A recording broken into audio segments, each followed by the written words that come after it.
Je vous avais promis des cadeaux, et bien voici le premier. Après la présentation d'Ortogo et de l'association Solidarity Humanity, si vous ne les avez pas encore découverts, je vous mets les liens sous la vidéo, nous allons rester en Afrique grâce à Sylvie Charvieux, conteuse qui vit en Normandie.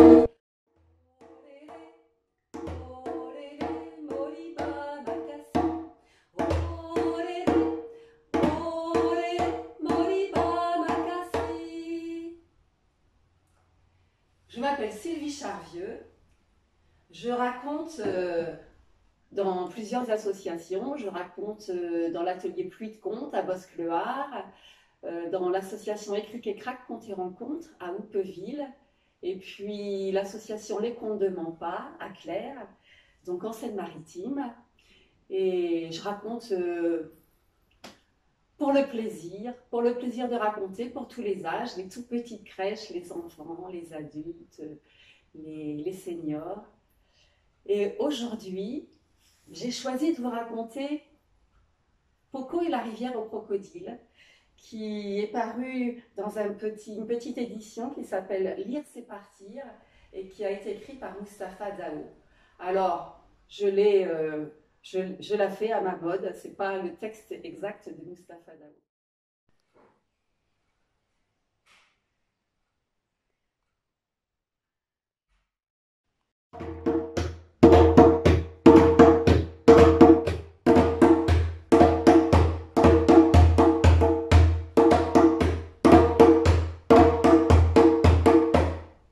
Poco, c'est une petite fille.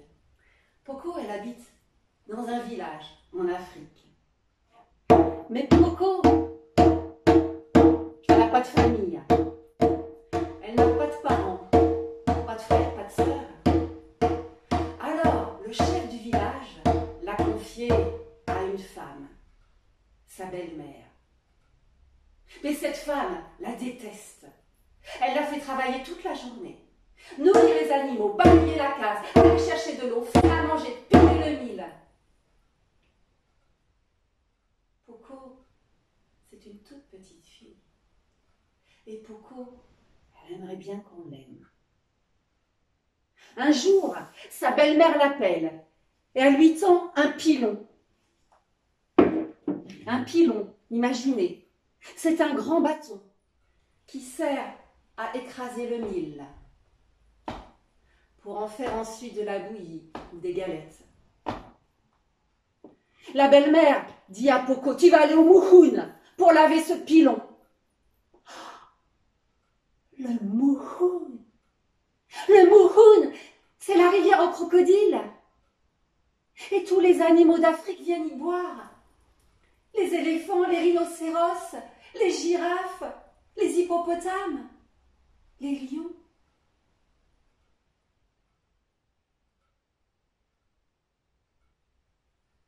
Mais Poco, elle a tellement peur de sa belle-mère qu'elle y va. Et elle traîne derrière elle son lourd pilon.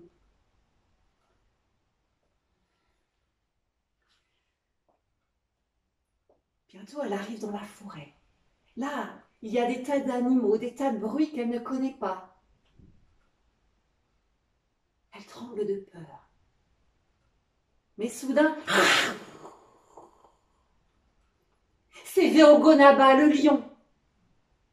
Qui es-tu? Et que fais-tu? Poco tremble de peur. Mais pour adoucir le lion, elle se met à chanter de sa petite voix.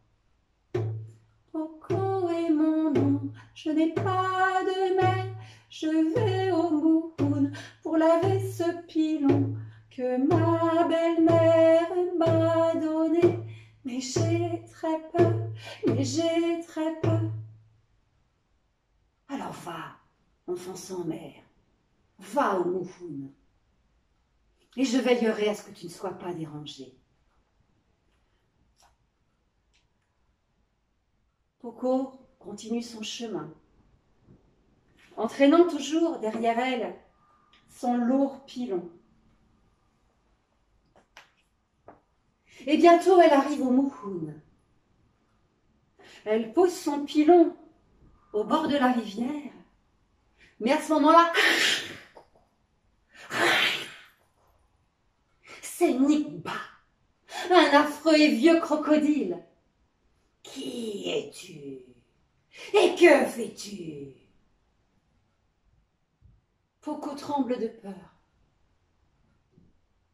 Et pour adoucir le crocodile, elle se met à chanter de sa petite voix. Poco est mon nom, je n'ai pas de mère. Je vais au Mouhoun pour laver ce pilon que ma belle-mère m'a donné. J'ai très peur, mais j'ai très peur. Va, Poco, enfant sans mère, lave ce pilon et je veillerai à ce que tu ne sois pas dérangé. Alors Poco s'agenouille au bord du Mouhoun et elle se met à frotter, à laver ce pilon.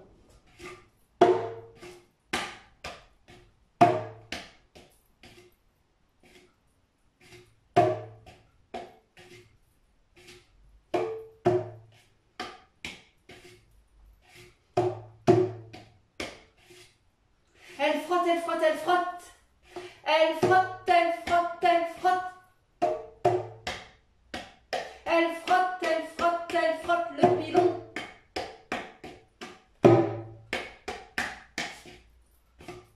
Mais tout d'un coup, il lui échappe des mains. Et il disparaît dans la rivière. Poco se met à pleurer. Elle ne peut pas revenir au village sans son pilon. Que lui dirait sa belle-mère? C'est à ce moment-là que surgit du Mouhoun un énorme crocodile. Il tient dans sa gueule un pilon magnifique, tout en or, incrusté de pierres précieuses.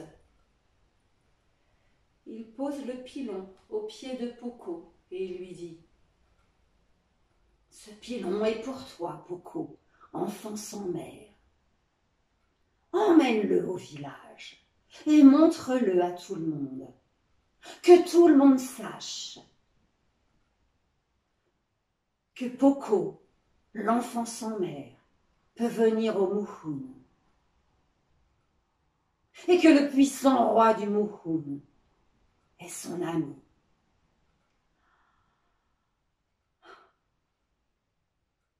Poco remercie le crocodile, le puissant roi du Mouhoun, et elle prend le lourd pilon et en le traînant derrière elle, elle retourne au village. Quand elle arrive dans la forêt, il y avait Ogonaba, le lion. Il la prend sur son dos et il la dépose à l'entrée du village. Elle arrive à la case de sa belle-mère. Et quand sa belle-mère voit ce pilon magnifique, elle lui demande où elle l'a eu. Elle veut le même. Alors Poco lui explique. Et la belle-mère va chercher dans la réserve un vieux pilon, encore plus moche et plus sale que l'autre. Et elle se met à courir. Elle court, elle court, elle court pour aller vers le Mouhoun, pour chercher un pilon, un beau pilon tout neuf, comme Poco. Elle court, elle court, elle court. Et là, dans la forêt, qui es-tu? Et que fais-tu? C'est Zéogonaba, le lion. Mais la belle-mère, elle est tellement effrayée qu'elle en perd sa voix. Elle ne dit rien et elle continue à courir. Et là, elle arrive devant le Mouhoun. Mais c'est Nikba, le vieux crocodile. Qui es-tu? Et que fais-tu? La belle-mère est tellement effrayée qu'elle en perd sa voix à nouveau. Et elle ne dit rien. Elle continue à courir.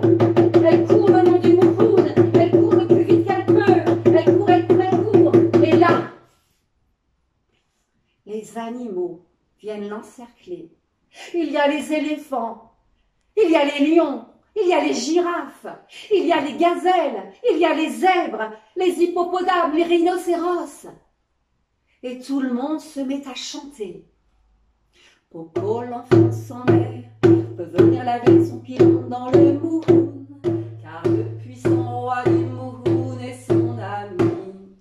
Mais pour toi, méchante mère, le pilon signifie la mort. Ainsi a-t-il été. La belle-mère de Poco a disparu dans le Mouhoun, la rivière aux crocodiles. Et on ne l'a plus jamais revue.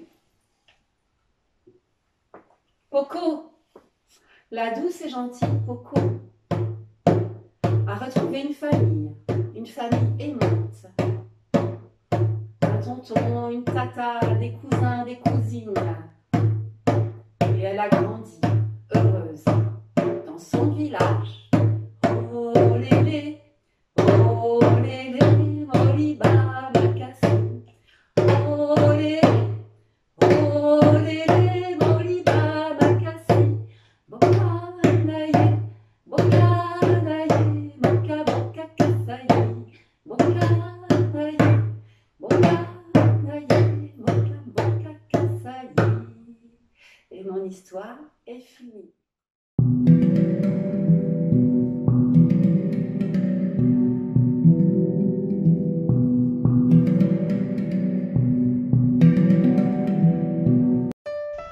Un grand merci à toi Sylvie pour ce cadeau. Je vous souhaite à tous une bonne écoute. Je vous envoie 1000 bises et vous dis à très vite.